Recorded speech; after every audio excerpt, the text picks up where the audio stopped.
If you've always wanted to support the show with your hard-earned cash, now's the time to pause, go to Patreon, and search out FNRad. Join one of our tiers. You'll get ad-free episodes every week, one day early, plus more cool stuff. The FNRad Snowboard Podcast is presented by Skyview Campers, Never Summer's innovative take on the tiny home. Designed and built in beautiful Colorado, check out skyviewcampers.com. Wired Snowboards builds quality snowboards by hand 10 minutes away from my house. Visit wiredsnowboards.com and order one today. Fix Snowboard Bindings are simple, durable, and functional, featuring tool-free adjustments and a lifetime warranty on buckles and base trays. Fix makes bindings you can count on. Jason Bros created Fix after a bald-faced trip where his bindings failed and he vowed to build the world something better. I've been riding Fix buckles for the last 3 seasons and they're still like brand new. He's on to something. Fix, snowboard bindings built better. Ripcurl Outerwear, strength, durability, and performance. Designed to search further in the snow, head to ripcurl.com and check out the Anti-Series jacket. I can't wait to rock this thing. The Boardroom Snowboard Shop. Best selection, best prices. Vancouver's premier snowboard shop. Go to boardroomshop.com and use code FNRAD10 to save 10% off your next purchase. NewGreens, 100% organic, vibrant green juice. Buy yourself some at newgreens.com and use code FNRAD at checkout for 20% off. And for a chance to try NewGreens for free, listen to the end of the show. Hey listeners, when I first started snowboarding, my inspiration was snowboarders in exile era Damien, because he went bigger than anyone and had such rad style even in hard boots. A lot of that early Damien footage was recorded in resort, and this week's guest, Arthur Longo, has taken in-resort snowboarding to a whole new level. Arthur's solid career of video parts and competition results stands on its own, showcasing his powerful style. But his side hits experience videos are what bring me right back to looking around the resort for creative features. I caught up with Arthur in Nelson, BC, where he was settling into a new spot, which coincidentally is the house that past guest John Buffrey built. And while I was setting up the recording gear, Arthur's good buddy Enzo hopped on the mic in his bombhole hat, excited to be on a podcast himself. My name is Enzo Pensiero. Yeah. Yup. And how long have you been a bombhole listener? I've been a bombhole listener since day one. Nice. Yeah. You know? What's your favorite bombhole episode? Pretty obvious. Definitely Jeff Pensiero. You should give it a listen. Yeah, I just did. I listened to the whole thing on the way here today. Really? It was really good. Yeah. Yeah. It's really thorough. Your dad's had a crazy life, hey? Oh, yeah. Yeah. Yeah. Almost half his life has been bald-faced. It's nuts. Yeah. So, have you ever gotten in the cat? Yeah. Yeah? Yep. Like a lot of times, yeah, a couple I go times? up on Christmas Yeah. and kind of go, yeah, it's pretty fun. Yeah. Yeah, you get access to a lot of good terrain. What kind of board would you choose if you're going into the cat? I haven't ridden one yet. I hope to try one this year, but a banked talking. country. My dad got one, and he says it's like the best board ever. So, yeah, this year I'm riding a Signal.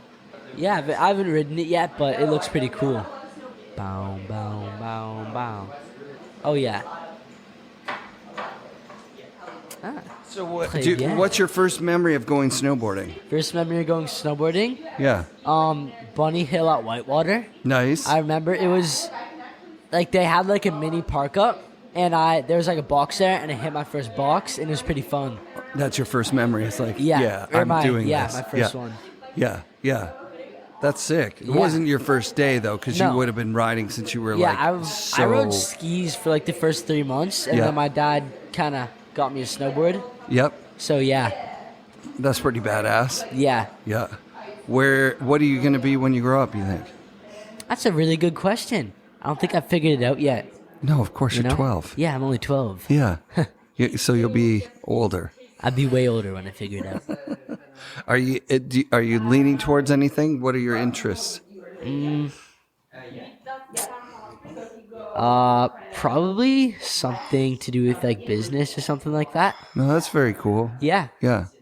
And I mean, you've got one of the most business savvy dads in the world. Yeah. So, Yeah.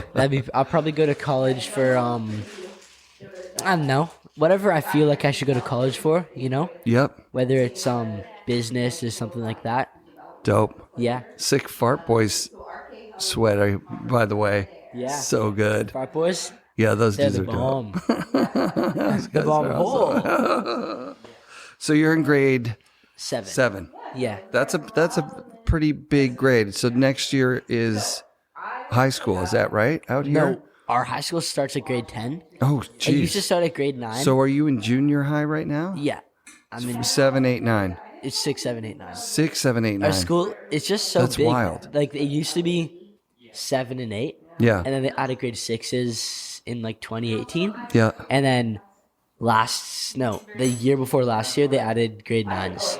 Interesting. Yeah. It's just so there's like I think like 20 students to one teacher. So, That's not too bad. yeah, but 30 something is a lot. I think some of the classes I was in were in the 30s. yeah, we have like 600 kids. That's a lot. Yeah. That's a lot of kids. Yeah, it's crazy. What's it like growing up in Nelson? What do you think it's like compared to like Vancouver or some other city? I think it's great because there's a lot little light pollution and stuff like that. That's true. You know? So it's a nice environment, not Yeah. a lot of air pollution and stuff like that. Yeah. Everyone kind of knows each other. Yep. Yeah. So I think living here is great because you also have like really, really good mountains. You have like Baldface back there, Valhalla's, and you have like Whitewater and Selkirk. Yep. So yeah. That's dope. Mm-hmm. Yeah, it's a nice place. A lot of good people up here. Yeah, it's great. It feels very much like a quintessential BC ski town, Yeah. right? Like just everybody is geared up. For Yeah, getting everyone's down. so excited for winter to start. Yeah. We're a little late this year, aren't we? Oh my god. I was watching my dad's little Instagram on November 2nd. Yeah. He was like fully plowing. I went to Nice. the lodge this weekend. Yeah. And I think we got like 15 Cs overnight. Oh, wow. That's a lot. Yeah, it's a lot. But yeah. Sick. Well, thanks for being on the show, buddy. Yeah, no problem. You got any words of wisdom from the 12-year-old youths of Words of wisdom. the snowboard community? Follow Arthur Longo. Yeah. Yeah, words of wisdom. That's great. Yeah, you opened for Arthur Longo here on the show. Exactly. Yeah, it's dope. Hey Arthur, you should come on the show. Oh, that'd be cool. We can really use this too. That'll We be great. could really use Arthur. Thank you. Thanks, Enzo. I thought like at some point I was like so lucky to meet so many interesting people. I should like kind of like keep track on it, and like podcast could have been a thing, or like writing a few things, or A journal. interview. Yeah, that's a actually little pretty bit cool. The people. Yeah, there's no barrier to entry. You can literally on a phone now Yeah. record video and edit it and put it out. Yeah. Like it's crazy. Yeah. It's crazy. It's so much access. It's good, but not everybody's doing it, and not everybody's good at it. Well, it's kind of the same with anything, right? Yeah, like same a with lot of people are anything. like, I'm gonna do you look at this thing. like some art, and you're like, it's so easy Yeah. to say, oh, I could have done that, but nobody did it. Like only one person did it, and you still have to do it. Someone has to do it. Yeah. Are you inspired to do art by other Volcom riders like Jamie and Yeah, for sure. Gooch and like Yeah. people Yeah. just putting together? Minecraft, Desiree. Oh, it's Yeah. so many. Yeah, Right. Yeah. Yeah, for sure. And I think it also comes from the American culture, which seemed to be more easy about American or Canadian. Sure. Whereas Canada- Yeah. I know. Yeah, what you know, mean more there? like the West. Sure. It seemed to be way more accepting of like trying crafts in general without being a professional at it, like right. maybe in France, like to be an artist you have to be in an art school, or to be like pretty on point about the art world or some stuff like this. But I feel that here it's more of it's pretty free, and that's what I got from Jamie and Gooch, and like being with these guys that would like make art, like, you know, at dinner on, like, you know, if you have dinner with Jamie, he's gonna take a Sharpie and like draw something on the towel. That's so cool. Yeah, on the napkin. Yeah. And then somebody's gonna really want to get that. Yeah.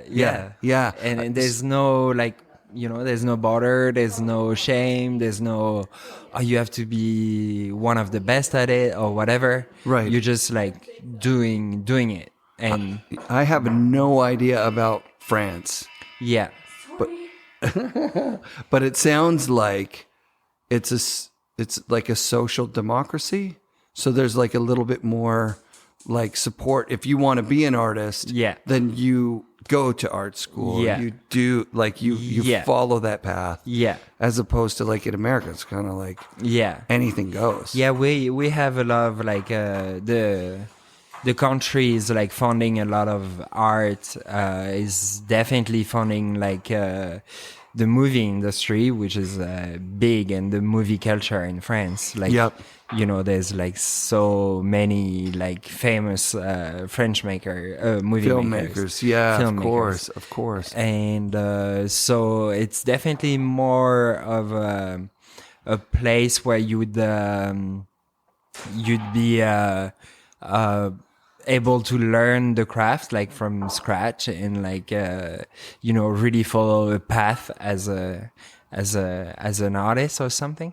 But it's also maybe more complicated to start it. Like, you know, it's not like something you take lightly, like right, just on a whim. Of course, the kids are like taking pens and like doing stuff, but in my family, making art was not like a thing, or, you know, that really came later from like the tattoo stuff, the first tattoos I got, and definitely, people like Jamie, Mike Rav, and Desiree. Yeah. That's rad. Yeah. That's super rad. Did you ever run into, this is a question that just dates me like crazy, like someone like Regis Roland?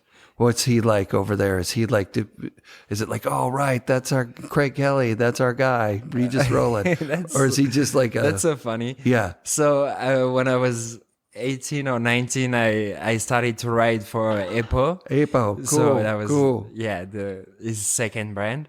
I think his third brand, Is because the there was third. Apocalypse, then there was A Boards with David Vincent, and then there was a third try. His third go. Going into business. He's a crazy businessman, right? Yeah. So did you get to meet him? Oh, for sure. Yeah, for and sure. ride with him? I signed the contract with him. I love it. I love this so much. And then they had a little office somewhere in France, and then I was going there and like meeting Regis and he's. I think how to say this. It's like maybe, you know, you look further out like a little bit in your inspiration a bit. Yes. Like, I don't know, like Greg Kelly and like. I don't know, it could be anyone, but you're looking at the Americans, you're not looking at the French guy, right. Regis Roland, which is in front of your eyes and could be inspiring, but in some ways this is not the person that you look at. Yeah, you don't want to be, you know, hooked up with the local guy, the local shop, the local brand. Sure. It's just later on you realize how much impact they had on our sport. And you know, when it's just so blunt in front of your eyes, you don't realize the chance you have to be in front of these people. Totally. And but now, like, if we talk about Regis, for sure, like, big legend. Like, what a crazy dude too. Yeah, he was riding by himself, no other snowboarders. Yeah, he was creating whatever snowboarding was for him. Yeah, without any outside influence. Yeah, it's just mind-boggling. Yeah. Plus, he had unlimited heli. Unlimited. What? Like, from where? Like, okay, so he was at what is the famous resort where it's different elevations? Les Arcs. It was at Les Arcs. Yeah. And they were opening the highest elevation. Yeah. And so they wanted to promote it with a film. Okay. And that's what became Apocalypse Now. Yeah. but he's the only one on a snowboard in that. Yeah, yeah, yeah. And he was the only one there with the Yeah. snowboard. Yeah, He yeah. got one from Dmitry Milovich Yeah. from Winterstick, and he broke it. Yeah. And then he just traced one, Yeah. made his own, Yeah. painted it with house paint. That yellow board is house paint on the Okay. bottom. Yeah, yeah. And then he made that whole series of film Yeah. with helicopters. Yeah. Like, wow. Legend. Legend. Yeah, these movies are priceless. Amazing. Yeah. I don't even know when that was. Timeless. Yeah. 82 or something. So long ago. Yeah, And so when you go back and see them, you're like, they're so cool. I can't believe he did It that. cannot be more cool than this. Like 007. Yeah, Unreal. yeah. So did you move to... Wait, you still live in France? Yeah, I live Yeah. in Chamonix. Yeah. So what was your first American sponsorship setup?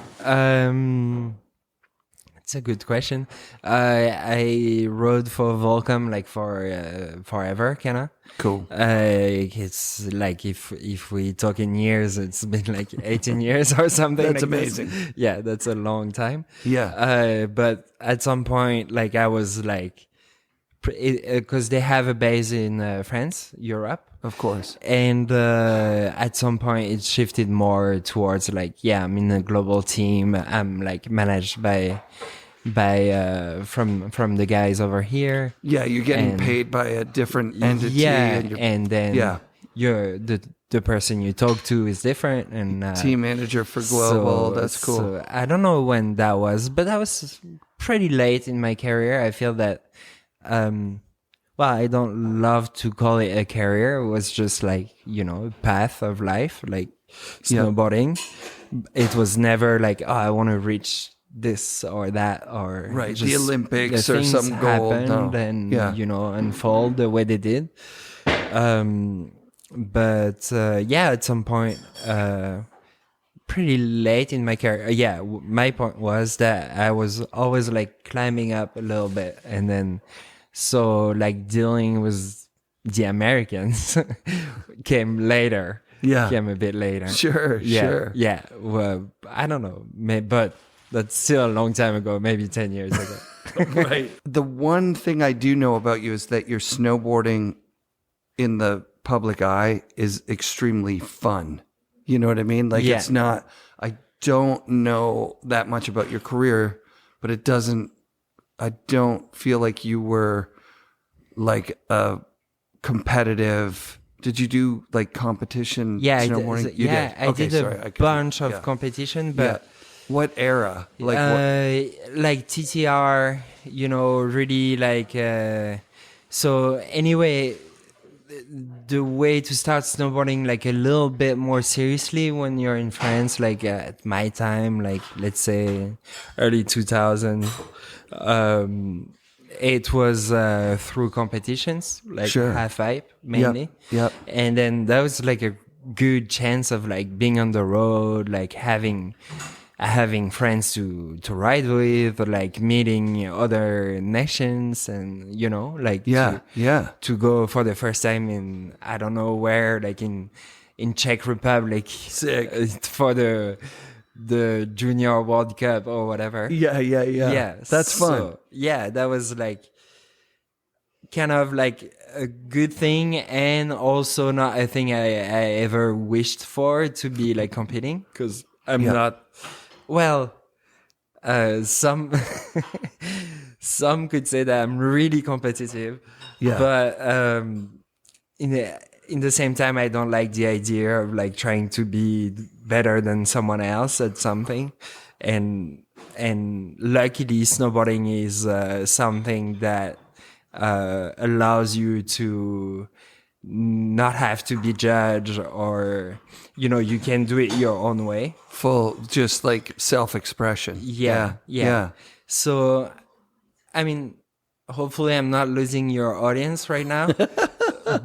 Yeah, no. What is my point? My point is that I did a lot more competition than what I would naturally have been doing. Yeah. But they always been an amazing way to travel, to ride like so many days when you actually do the contest with like the national teams and stuff. You write so much more than when you film, for instance. Right. And it's something I totally enjoyed.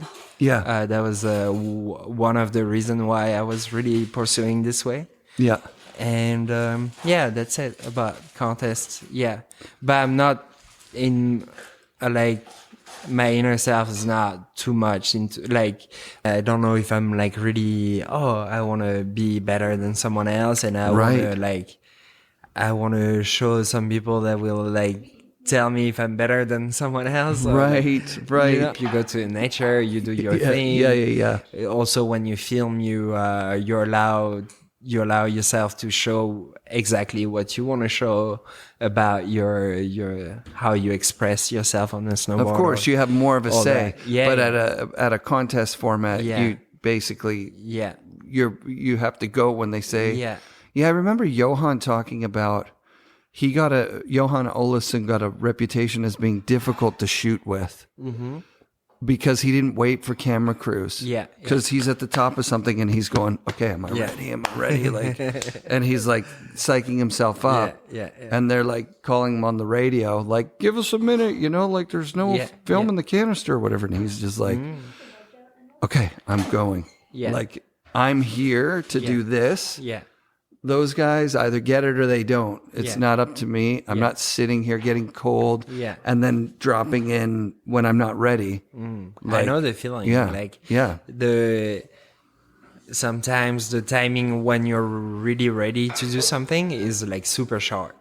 Yeah, of course. Like you're like, because of course you're stressed about the spot. You're a little scared and all that. And there's that one moment where you're like, I'm ready, and when the guys are not ready, if they're not, like, it's really frustrating. I can't imagine. When you're like, okay, putting the goggles on and there's fog inside, and it's like, holy no, I want it to drop right now because like it's in your legs, in your body. You have to do it like right now. You don't want to wait like a bit longer for this to happen. Yeah. I get this feeling all the time. I love the clips that you have. They're so uniquely you. I mean, there's other people doing in resort big stuff, sure. Yeah. But like every time you drop a clip, it's like, oh my God, look at that. So like it seems so natural. It almost feels like you're just riding a resort with your buddies. And then, okay, you go set up over there. And someone just like pulls out their phone and gets this clip. Yeah.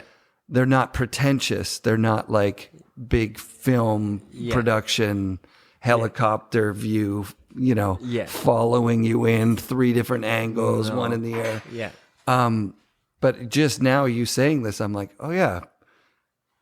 I can imagine you would be scared if you're going to be airing over some ginormous gap and trying to find like a small transition after flying like in an insane amount. Yeah. Like, do you get a lot of attempts at these things? A lot of them. Yeah, actually, like, I want to say like some really good quality stuff could happen like pretty easily for some reason.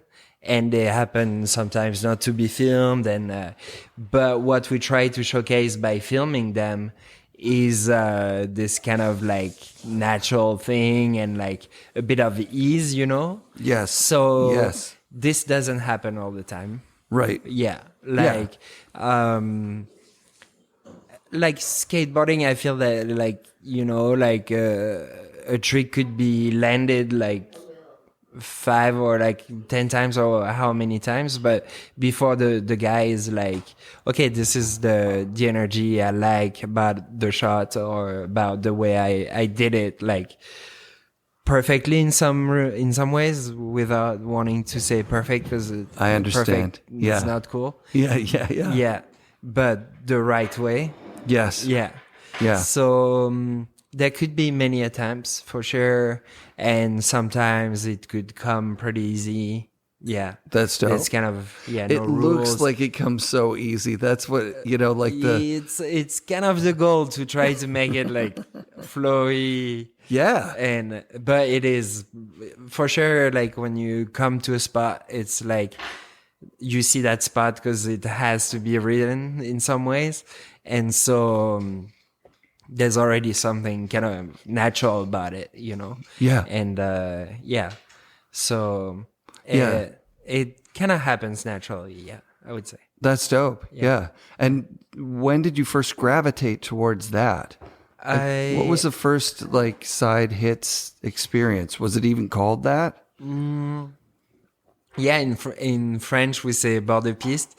It's like the side of the slopes. You know? Yeah. And it is the place wherever there's a bump or like something to fly off. You know? Yeah. So I've always done that. Always trying, like even when I was like in school, when I was 7, 8, 9, whatever, I was like skiing and I was already trying to catch as much air as I could on the side of the slope. So Sick. I would say it always happened. Yeah. And also when I was competing, because we were talking about competing, usually I remember like my teammates sometimes without wanting to talk shit about them, but they would like straight line to the half pipe. Right. Oh yeah, we're just like there's like a like gigantic slope, and then they would want to be to the half pipe like as soon as possible, and I was just taking so much more time to get to the half pipe because it was the most exciting moment of the slope, not the half pipe part. Right. Yeah. So it always happened. That's very cool. Yeah. I think that comes across in the clips, in my viewing of them. It's like, this is something this guy's always been doing. Yeah. Very natural and a inspiring way to ride a mountain, because it as a rider, you see it and you go, oh, we got to look for something floaty like that. Yeah. Like, look how oh my God, it's like under a chairlift or something. Bam, he's like right in bounds. Yeah. And there was a lot more of that back in the early 90s. Yeah. Right? Like that's where it all came from. Yeah, I think we, for a very long time, we entered an era where it was like anything we film has to be, like the best way we could evolve, like, was to go bigger. To be in the sun, to show as much powder as possible, to show as less tracks as possible, and to see the riders like spin as much as possible or whatever. That was the evolution, the normal evolution, I would say, because it had to happen. But I got really tired of these big productions at some point. They were not inspiring me so much, and I feel that it was time to show some less prepared stuff. Whatever, if there's a tourist like on the foreground or the background or whatever. Perfect. Whatever, if there's tracks in the landing, because the landing is actually rideable, so why not riding it, and things like this. So I went this way, and I realized that people were not bothered or like not they were against stoked. it. Yeah, so I just pursued this way a little bit. That's really fun. Yeah. I mean, it's been amazing to watch it. Like, thank you. One of my favorites for sure. Like when a clip comes through, you talk about it with your buddies. You're like, oh my God, did you see that one? Like I said with Devin, when you did the side hit at Seymour, the first things that I heard was like, wow, we've been riding here for years and we never saw that, from a few people. And then Devin was like, we hit that. Yeah, we hit that. But it was, not exactly like that. Yeah. But he was also very impressed. Like, oh, that was sick. Like, it's a bit about showcasing how you would ride, even if the mountain is not overwhelmingly, like you just said, it's not, okay, we didn't take snowmobiles into the backcountry and find a spot that's never been done before. Yeah. It's like, this is just, I remember hearing that you were up at Seymour. Yeah. Like people are like, oh, Arthur's at Seymour, dude. Yeah. Like, oh, let's go there and see what he's gonna do. This is sick. Yeah. No, but I when you arrive in Seymour, for sure, like you're not like arriving and thinking like, oh, I'm gonna do something that someone never did. Like, Right. You like will never have this pretension or like, Exactly. you Sure. know, it's like, and it's like I didn't like.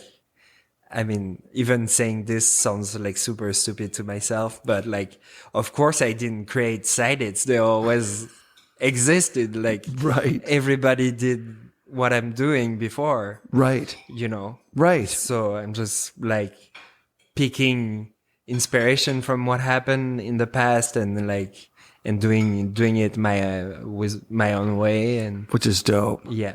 Let's pause here and have some food with these Okay, guys, and then we'll come back to it. If you're cool with that. You've ridden with Buffrey. No, never. No. He's never been like a guide or a... No. Because this is a house he built with his hands. I know. How yeah. nuts is that? Yeah. That's crazy. Yeah, it's amazing for sure. And I start to hear more and more about Buff. Yeah. Because I'm here, you know, and He's a legend. it's funny because just before you came and you interviewed Jeff, so I was like, maybe it's time to really listen to his bomb hole. So I was like, just before he came, like I started to listen to the bomb hole, and Buff came up for sure again. And Yeah. He's a really important person and in the... Estelle is really admiring him, and yeah. Well, he took on a very fatherly role for Olivia when Craig passed. Yeah. Which is really just so sweet. Yeah. He's just a sweet person, it seems like, you know? Yeah. And, you know, what he's chosen to do with his life, snow safety. But I mean, I was talking with Jeff about him today. He's like, he's just a person. He's just a person like anyone else. Yeah. We busted his ass. We busted his chops. Yeah. Who were your dudes that you would ride with growing up? Were there other pros that were in your group of friends kind of thing? Yeah, pros maybe not, but like older people, like, you know, like kind of local heroes and Dope. yeah, for sure. My dad is a photographer, so he was taking photos of like these guys like in the backcountry, and Wow. yeah, Rad. I would go with them on sessions and stuff. Like, Oh, that's so fucking cool. yeah, they would like build a hip, and I would be there with them, like checking how it's done, you know, and watching the session, and that was insane, like to be able to see it, like not on a movie, but like in front of me, in front of my eyes. In Europe, there's no snowmobiles. No, Everything's hiking. yeah. Yeah, so or not never too far from the, you know, from the chairlift. So Yeah, so you could like go back, go up, and then Yeah. you're kind of on the side. You got to do a little Ideally, hike. Yeah. I think the idea is not to walk as much as possible. Yeah, You know? right. If we had sleds, we'd probably use them. But Well, yeah, we we don't have this. So. I was surprised to hear that there are no sleds Yeah. in the Alps, really. Yeah, no, not really. Like a little bit in Italy and a few places, but Yeah. it's nothing. It's not even the terrain is not really made for it. So Really? yeah. It's just- We don't have like logging roads, you know, like Right. things going to the Alpine. and- Right. No, it's like And then what about heli? There's no heli there either. no in Switzerland a little bit. I never flown there, so. There's not much of fuel spent for Right. the pleasure of snowboarding there. That's incredible. Yeah, just the chairlifts. Yeah, so that's one of the reasons that the entire European scene was sort of isolated from that American thing. Yeah, Because early on, people would go over and film there. But then as soon as there were sleds, it's just like you can get 20 laps yeah, for, you know, and a reset before the light moves, yeah, as opposed to like a quite a bit slower pace yeah, for in sure. the Alps, right? Yeah. Yeah. So it shapes up like differently, like the way of riding and the way of like picking your spot and like discovering the terrain. Like, of course, you always like, you want to see like the next mountain and like.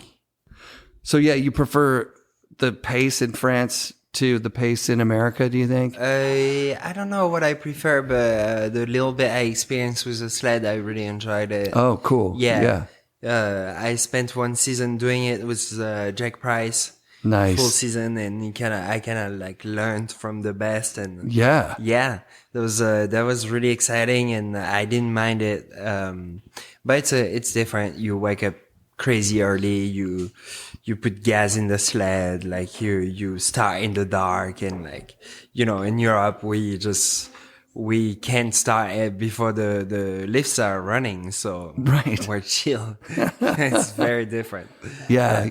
And we're out generally, or it depends, but sometimes you need a lift to get back to your car or whatever, so you never end up too late as well. So Right. we have shorter days.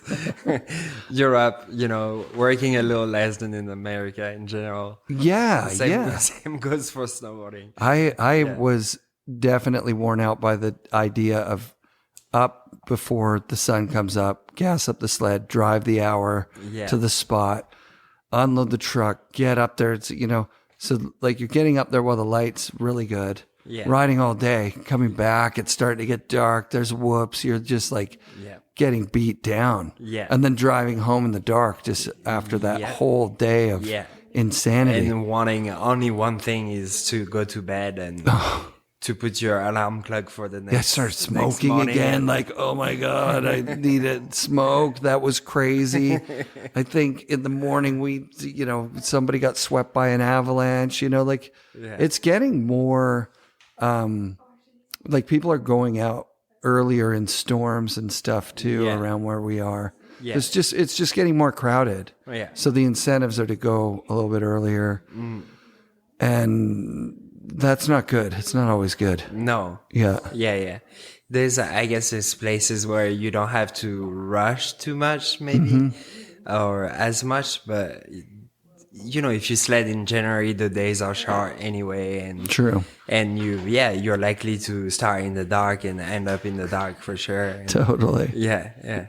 But I don't mind it, and I quite like this adventure feeling you get from the sleds, and so cool. Having to be responsible for yourself and like not really counting on anybody else than your crew, and having this kind of freedom of you see this mountain, we don't know if we have access to it, but we're gonna try to put a track there. And isn't that insane? Get there. Yeah. So it's quite amazing as well. And then you've got a small crew in this huge zone that's just like nothing you've ever been in before. Yeah. So dope. Yeah.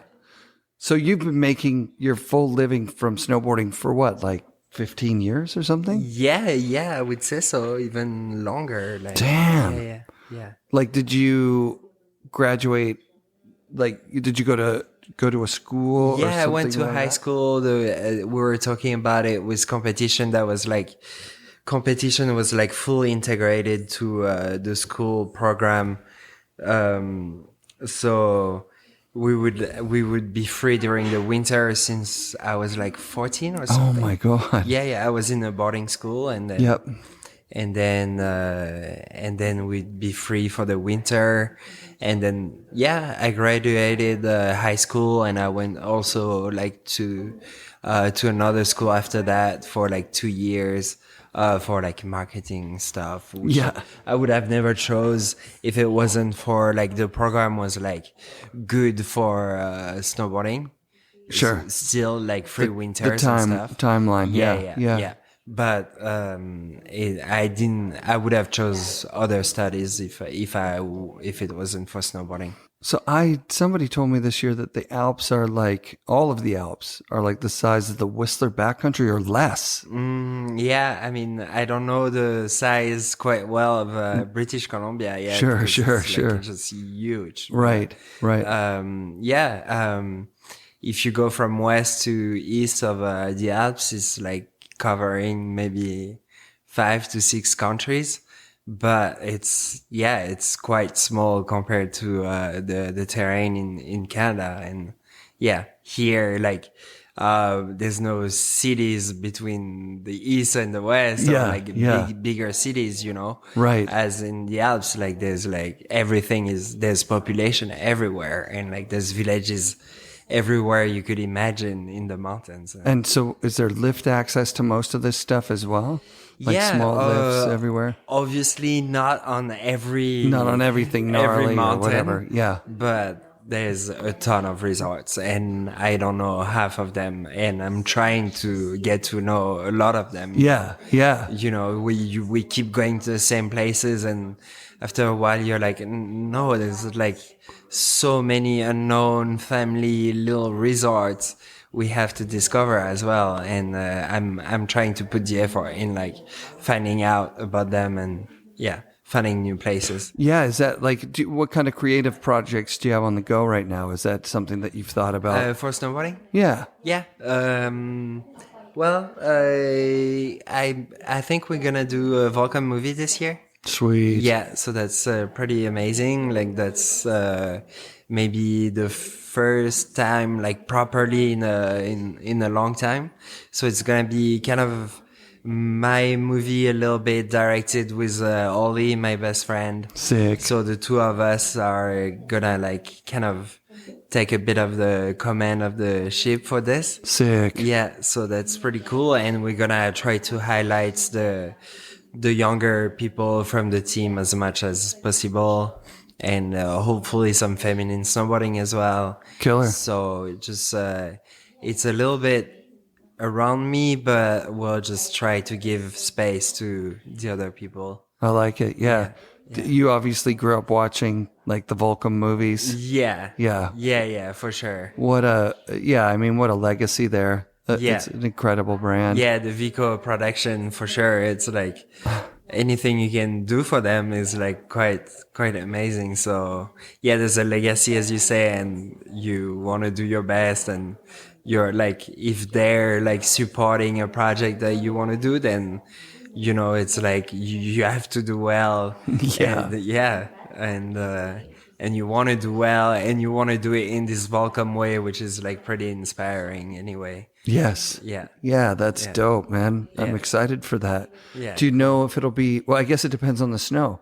So sometimes these things turn into 2-year projects, right? Like it can be. Yeah, we try to keep it under 2. And no, I'm not like super for the 2 years projects kind of style. I feel that not that it's a waste of time, but it's like, how do you know if it's gonna be even better the second year? It might be even worse. Right. Then you're adding I'm more into like kind of like shorter projects, and like I feel that a window of a season for a project is pretty good, and I like to stick to that. And of course, if it's a gong show, we're gonna go into 2 years. Right. That's not. We try to avoid that. Yeah, of course. Yeah. What are your favorite projects that you've filmed for so far? That's a good question, and I think maybe the first one was like really important for me, because I was like learning how to film, and like learning from people like Freddy Calvert Maten. Wow, cool. Yeah. So I was like kind of in the backcountry with Freddy and with the older people, you know. So when you're young and you're learning from the people that have done it for a while, you know, I feel that it's really impactful. And so maybe the first one I did was like Yeah Love. You probably never really heard of it. It's like it's really Euro like little production, but they did amazing movies, and I was a part of it. I was like pretty stoked, and then I've been with the Pirate production for years. Yeah. And that also shaped me, and like I learned so much from filming with them, and we had like a really good connection together. Some other movies, like I feel that like you remember Stronger maybe for the Union movie. Yeah, of course. Yeah, this one was like really cool because I rode with Kazoo here in damn. Revelstoke, Yeah. in Eagle Pass, Yep. in the most insane conditions. That was And, nuts. Yeah, that was like really memorable. But I feel that all the projects in some ways they kind of like a little bit of like a picture of a little time of your life, and that Yeah. you can always look back, and they always kind of like, you know, played a role in your life. So Yeah. yeah, they're all a bit impactful for sure. I can't even imagine what it would have been like to ride with Kazu at that time. Yeah. Like he won part of the year for that one, I think, didn't he? And Stronger? I think he You did. might be right. Yeah. Yeah. It was Yeah. such a badass time. Yeah. Good snow, Yeah. just like great days. Yeah. That was Yeah. That's amazing for sure. That's fucking and awesome. I always say one of the thing I like the most about filming is like actually to witness the other guys Sure. riding. You know, I don't see it like on a screen or anything. I just like see them destroy a spot, you know, in front Unreal. of my eyes. So Yeah. I love filming for that. So for the last 10 years or so, most of your snowboarding's been, well, I guess it's still split between Europe and here, right? Like, is there still a lot of footage for you over there? There's kind of like no, would be like, of course, if you're filming with the Pirates, you're gonna be in Europe a bit more. Yep. If you're filming with Volcom, you're gonna be in the US a bit more. Cool. So it was always like depending on who I was gonna spend the time with, where I was gonna spend the time. Yeah. But I feel that as a European, you have to make the effort to come here a lot. And but it's funny because I come to a point now where people are like pretty curious of back home, like they want to know how it is in Europe more. And so like a lot of people hit me up and they want to like come film in Chamonix, and they want me to show them around. Sick. So it's kind of cool. Like you're in Europe, you might be a bit isolated, like as a rider, like for the brands and stuff. And Yeah. you make the effort to come to the States, you do your own experience, and maybe at some point you become like something that, oh, like actually we want to know where you come from, and we want to discover that as well. And so it's a bit like both. That's really cool. Yeah. Yeah. Yeah. Because I'm sure in Europe, because, you know, a lot of stuff is going either through a distributor or whatever. Yeah. You want to get that real, you know, get on the world team Yeah. for an American brand. Yeah. And then they're going to want you to film. I guess, why would they care now? You film wherever you film. Yeah. Right? Like, because everybody's moving around the world so much. Yeah, it's true.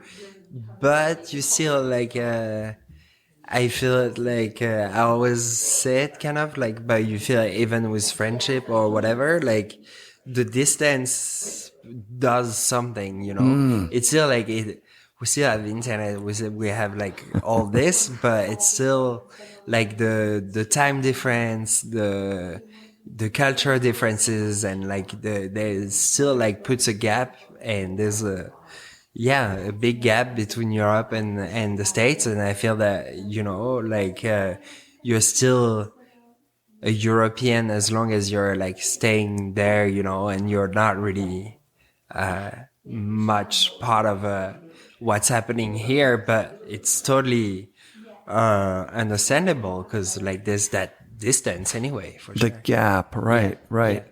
And so much stuff is happening, you know, North America. Like that's where it's where the filmers are. It's where the industry is. Yeah. It's where the relationships happen. Yeah. Yeah. Yeah. Huh. And it's where the brands like see the people like doing it, like not in front of their eyes, but kind of like close to them. So yeah, Right. it's just more visible. Where are your favorite spots when you're over here? I would Like say in Canada and the States. Yeah. yeah, I would say almost all the spots where I've been in BC. So Right. it's like it goes from like Seymour to Revelstoke, and like I don't know. Of course, here in Whitewater, I love to go there. I don't know. Yeah, pretty much all BC is like, for me, it's like a kind of, I'm fascinated by this Sick. area. Yeah. And in the States, maybe a little less. And the first time I traveled overseas, it was like to Mount Baker. So this Dope. place is like a bit special. Yeah. But I've never been back. So I'm kind of looking forward to go again one day. Yeah. And yeah, and Alaska for sure is like ultra special. Yeah. Yeah. That's sick. Yeah. Haines and yeah, this place is amazing. It's crazy, the snow and the terrain. Yeah. And then the size, like Alaska's giant, right? Yeah. Yeah. Yeah. I've never been. I'm going to go one day. Yeah, yeah. Oh, if you're lucky enough to go, Lucky, yeah. for sure. Yeah. Yeah. I went to Valdez. Like it's like really, really tall mountains and steep and like kind of a bit more open and more cliffs and stuff. And to Haines, where the terrain is more freestyly, more exciting, more spiny. So Haines is like, yeah. Oh, that's so sick. Absolutely amazing. Oh, that's dope. Yeah. And the vibe in town and like being close, you're at the ocean, basically, you know, level and like, and there's like, usually we go a little bit during spring season. Yeah. And the nature is changing and you start to see a lot of animals and like stuff blooming and like, I don't know, this period is really, really exciting in Alaska. For sure. Sounds awesome. Yeah. Yeah. That's crazy. Yeah. So for this film project, you're going to just be filming with Ollie wherever Yeah. the snow is good. Try to keep it simple, as I told you, like not like necessarily flying or like having drones in the air and like, you know, doing too many mimics or like trying to be like a bigger production than what we are, because we're not a big production. We're just like, you know, only. Yeah. So we're one guy production, but we'll make the most of it. And I think it has its own flavor, you know, to show that like a bit of like DIY-ness in the thing, and not trying to be a super polished movie, but to show the like all the aspects of things, and like a bit of like for instance, like there was a period where I was like really super judgmental about my own shots, and they had to be perfect and the landing had to be like so on point and whatever. But by now I'm like really like almost like not the sketchier the better, but I'm fine with like being a bit like, you know, sketchy in the filming or in the snowboarding or in the choice of terrain or whatever. It's just a different, no, I don't want to say standard, because it's not like you're like lowering your standards, but it's just like a different vibe that you're going for. Yeah. Like the real thing, as opposed to like a browbeaten, like polished, okay, we got to do it again. Let's move over and try to get the track out of the shot and all that stuff. A little bit more raw. Yeah, that's dope, dude. Yeah, that sounds like so much fun. Who are the companies that support you right now? I mean, I know most of them. Yeah, so it's like Union, Capita, Vans, Volcom, Electric. And then I'm like starting to write for a Herschel. Cool. And then Sunbum. Nice. Yeah, it's pretty cool. And then I'm probably gonna do something with Yeti as well. Dope. So like there's like 3 new brands for me, like are pretty cool, and they're I'm doing an event in the summer. They want to support it, like doing this film, like most of them want to support it, like, so it's really cool brands that want to help, like, you know, people's projects. And that's sick. yeah, it's cool. What's the summer event? I called it like the Musel Festival, and it's named after a mountain back home in Les Deux Alpes. And it's really like a DIY thing. Like what I was trying to use the glacier in the summer to like do some freestyle stuff, and it's kind of like some hips and like easy like snowboarding, really accessible to anyone, and everybody's invited, like from kids to like older people to Sick. skiers, like anybody can come session with us, and like to have a bit of music, skateboarding, do a flea market, get the money of the flea market, basically, which is my boards I'm selling, get this money to help like some kind of, like last time we helped a kid that had a accident in back home. But so it's like sport and environment orientated, and we're not gonna make a ton of money to help any like bigger causes, you know, but we're like, that's kind of still like the goal.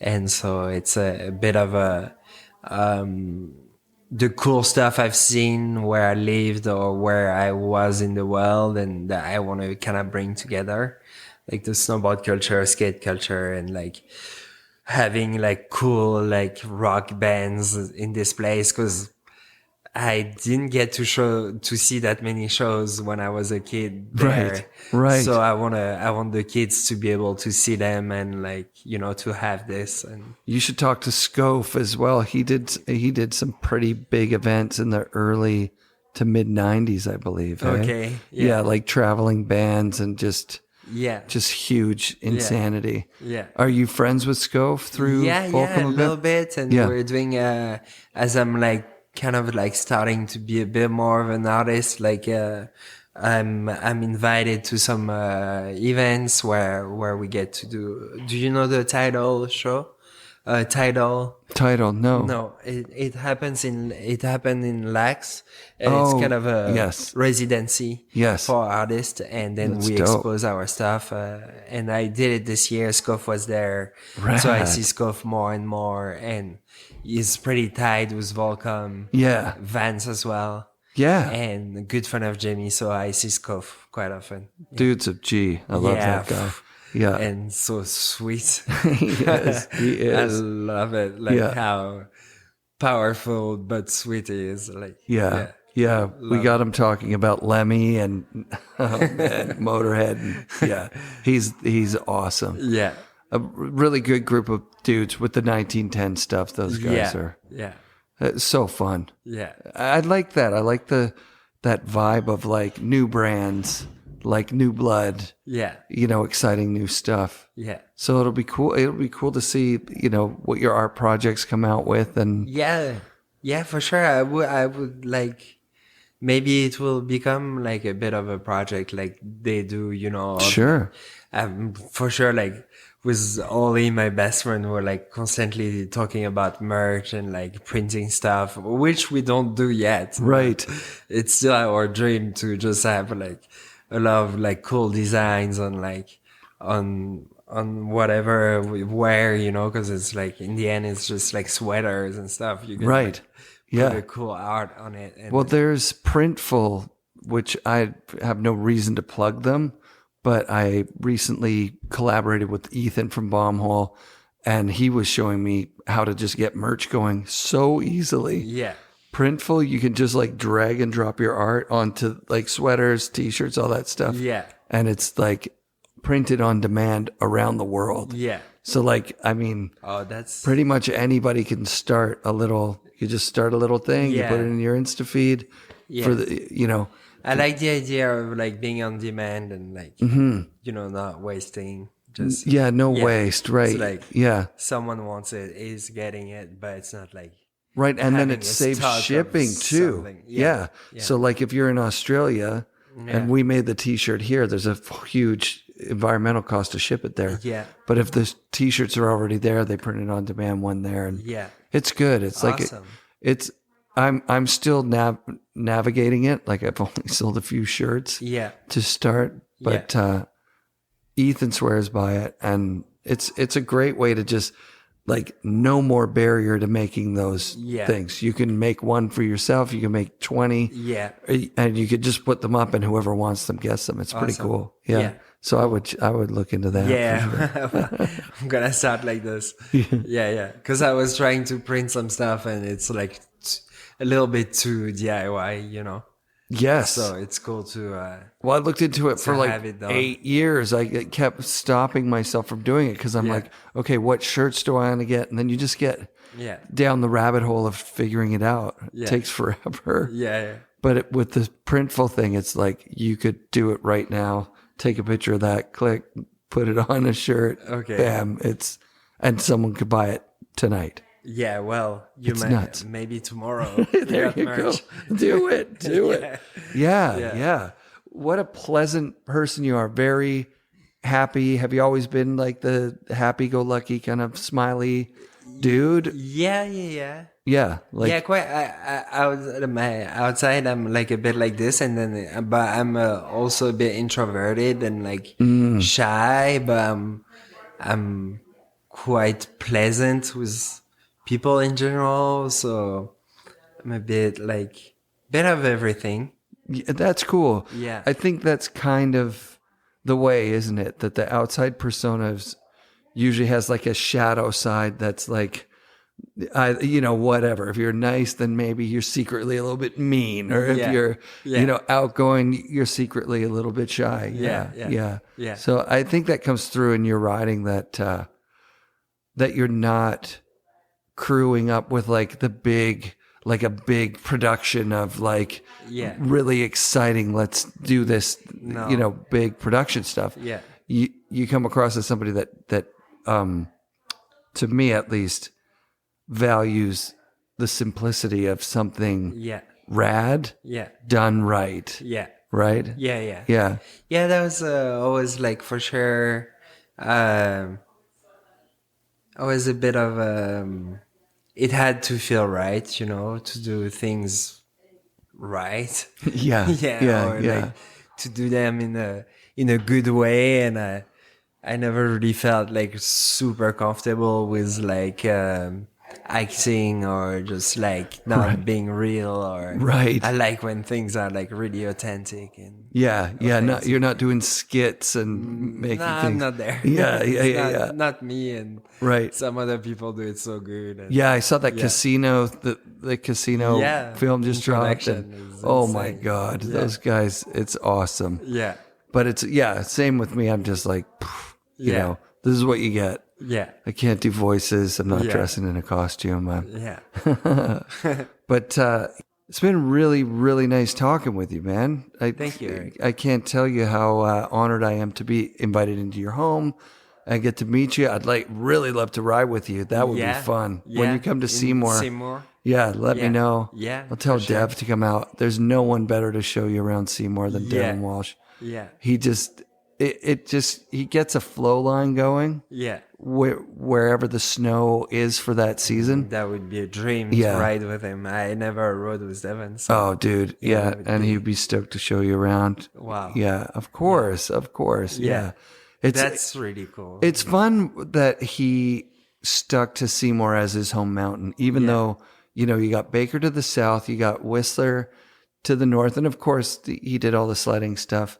But really, you see him so lit up when he's riding Seymour. Yeah. It's like, when you see someone at their home skate park and Yeah. they know how to ride it. Yeah. He's that dude. So, Yeah, for sure. yeah. But I mean, the terrain is just really good there. Isn't it incredible? Yeah. Yeah. It's like so fun. And it's so different than the other two mountains in Vancouver. Yeah, Like there's nothing like it. Yeah. Yeah. It's dope. Yeah. It's like if that whole thing was at Whistler, people would ride that chairlift all Yeah. the time. You know what I Yeah. mean? Like Yeah, that would be like exactly. a favorite zone. Yeah, for sure. Yeah. It's dope, man. Yeah. Well, thank So, you. Yeah, we'll be sick to ride together. Yeah, that'd be great, dude. Thanks for doing the show. Thank you, Eric.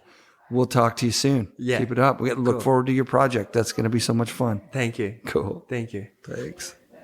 Right on, man. Cool. FNRad shoutouts this week to Arthur Longo and Enzo. Thanks for being on the show.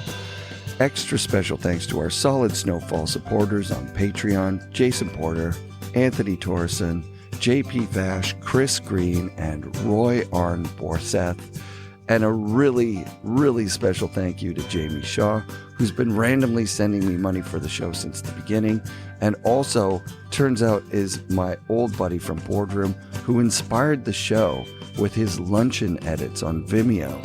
If you get a chance, check out Jamie Shaw on Vimeo, and you'll see exactly what I'm talking about. He recorded with some of the Boardroom staff at lunch, put together these mini edits, and they were creative, fun, and awesome. Hey, thanks, Jamie. You rock, dude. Also, thank you to all our Patreon listeners. I'm hyped to bring you more FNRad snowboarding, presented by Skyview Campers, and brought to you by FNRad Productions. Ripcurl Outerwear, strength, durability, and performance. Designed to search further in the snow, head to ripcurl.com and check out the Anti-Series jacket. I can't wait to rock this thing. Ripcurl Outerwear, strength, durability, and performance. Designed to search further in the snow, head to ripcurl.com and check out the Anti-Series jacket. I can't wait to rock this thing.